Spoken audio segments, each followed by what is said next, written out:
everyone, it's Deb from Deb's RV Services and welcome to today's video. If you are new to my channel, my name is Debbie and I am a certified RV inspector. I'm also a registered technician and I'm creating YouTube videos to help people in many different ways. And I would appreciate it if you would subscribe to my channel. I do have a goal of trying to reach my watch hours, getting them up to 3,000. I'm almost there at 2,700. So if you are watching this video, would you please go and watch some of my other videos so that I can reach that goal? And I really appreciate it. Today's video is just a 101 basic in furnace cleaning. So what I want to teach people is how to do these things themselves. And you can hire somebody to do it or you can do it on your own. This is the basic cleaning, just to remove debris and stuff so that your furnace will work correctly throughout the year. Now, you can get a deeper type cleaning from a certified technician, but it requires them to pull out the furnace and, break the gas line and everything. So you want to make sure that if you're getting that type of service done, that you have a certified tech doing it. I hope you enjoyed today's video and I'll see you at the end. I'm getting my gloves on and my drill ready, and I'm going to go ahead and take off the furnace cover. And you do want to remember to always wear your gloves because the furnace can also be really sharp. The metal pieces on an RV, I learned my lesson right away. I sliced my arm up on a furnace once, so after that I vowed I would never forget my gloves.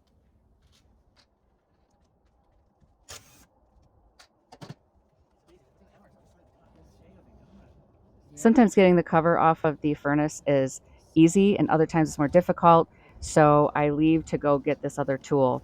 Now that is a magnetic screw holder, so you can just put any of the screws in there and you don't lose them, and it's absolutely vital for working on RVs.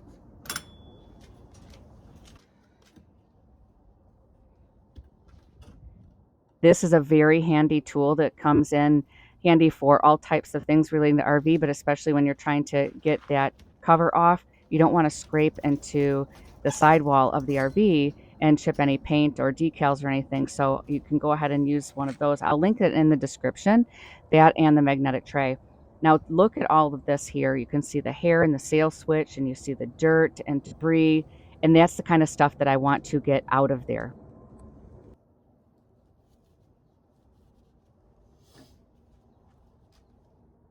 I am using canned air, and it's really awesome for things like this.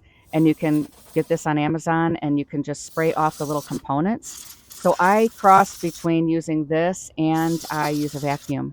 So you'll see me use both here, but it really is good at getting off all of the hair and dust. And I do that initially, and then I'm going to go in with the vacuum.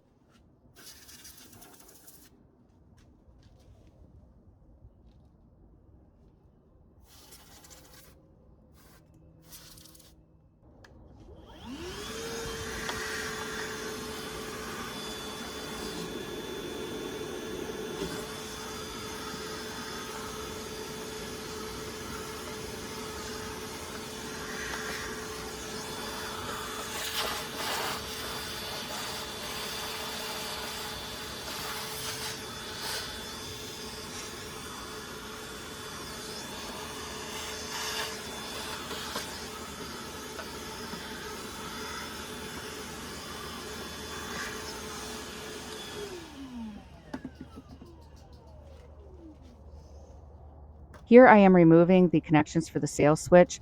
What I'm going to do is just take a little bit of a rough pad and I'm going to just kind of clean off those connections just in case. Sometimes it gets debris and stuff on that and it causes it to not work correctly. So I'm just scraping off the connections there, and then I'm going to put the connectors back on, and I am going to remove the sail switch altogether so that I can clean inside of there and check the sail switch to make sure that there's not debris on it, and then I put it back together. I recommend doing this anything you have access to, if you can get inside of there and just get to those areas, but you want to be careful not to get yourself too mixed up with taking off connections and not knowing how to put them back on. I would take pictures before you remove anything, because believe me, it's easy to forget.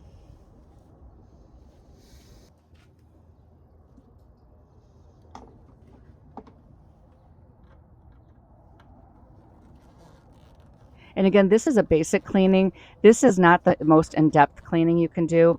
This is something that you can do at home. Any of you out there can do this type of cleaning for your furnace, and you'll keep it running, and you won't have to call the tech as often. For the tech that when you want a deeper cleaning, they're going to remove that entire furnace out, but they have to disconnect the gas line, and then they're going to go and access the burner. That's a more in-depth type of service, and it's going to cost more. But this is a easier, quicker service, less expensive, that you can do yourself, or you can always hire a technician to do this for you. I would get this done every year at least.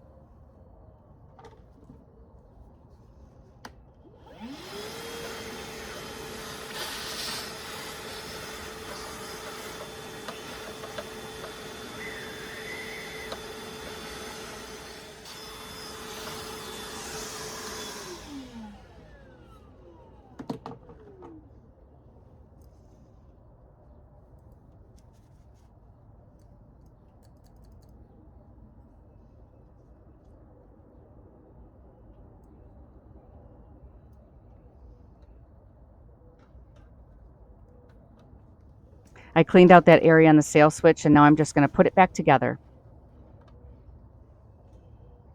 When you're putting the sail switch back on, this particular one requires one of those little tiny screwdrivers, so make sure you have one of those.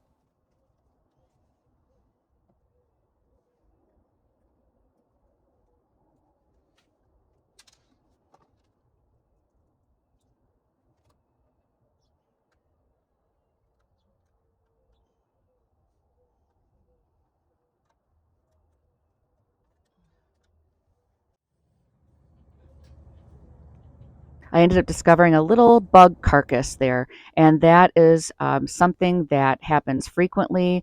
The bugs are attracted to the furnace, and they get inside there, and it can cause the furnace to stop working. So it's better to go through and do this maintenance rather than waiting until there's a ton of those and it stops your furnace from working.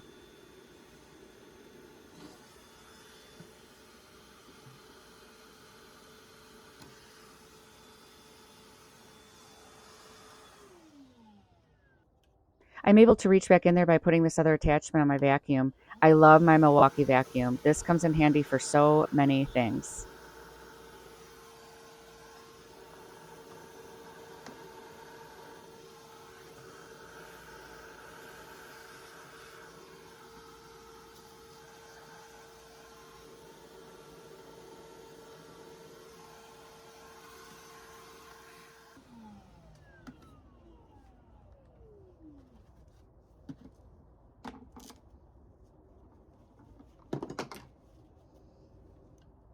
I decided to pull off one of the other connections here to make sure there wasn't any debris on it and that I needed to scrape off. And it looked good, so I just put it back on.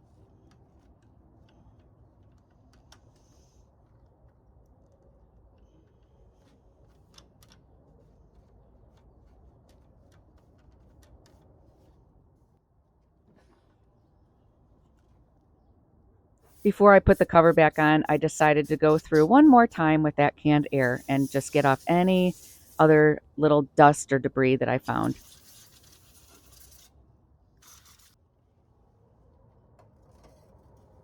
And now I just put the cover back on the furnace and I'm all done. That's it for today's video. Thanks for watching. I'm going to link in the description all of the different tools that I used, so you can click on that and order it if you want. Please like and subscribe and comment below if you have any questions for me about furnace cleaning or anything else. And I will see you on the next video.